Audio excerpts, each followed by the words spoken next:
ஸ்டார்டிங்ல அதாவது இந்த நான் வந்த புதுசுல இந்த கொரோனா பீரியட்ல ம். அந்த டைம்ல நமக்கு எதுவுமே பண்ண தெரியாது. அப்போதான் ஃபர்ஸ்ட் டைம் என்ட்ரி ஆறேன். கரெக்டா கொரோனா பீரியட்ல வர என்ட்ரி ஆயிட்டா ஒண்ணுமே புரியல. எங்க போய் யார்கிட்ட போய் ஆப்பர்ச்சுனிட்டி கேட்கறது அந்த மாதிரி ஒண்ணுமே தெரியல.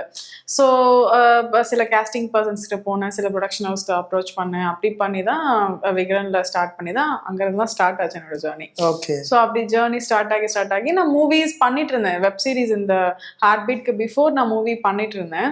பட் எனக்கு அவ்வளோ பெருசா இப்போ நம்ம எடுத்த உடனே ஒரு ஓப்பனிங் கிடைக்குமானா எல்லாருக்குமே அப்படி கிடைச்சிடாது. எனக்கு கிடைச்ச ஓப்பனிங் இந்த ஹார்ட் பீட் ஓப்பனிங்கே வந்து பல வருடத்துக்கு அப்புறம் தான் எனக்கு கிடைச்சது. ஓகே. இப்போ ஒரு 2020, 19 அந்த டைம்ல நம்ம ஆரம்பிச்சிருப்போம் அப்படின்னா எனக்கு அது ஓப்பனிங் கிடைச்சதே வந்து ஒரு 2024 அப்போதானே. 5 years ஆயிடுச்சு. It took 5 years. ஆமா, it took 5 years to like struggle and I did so much of auditions and yeah, many rejections. After many rejections only I got this Okay. place, yeah.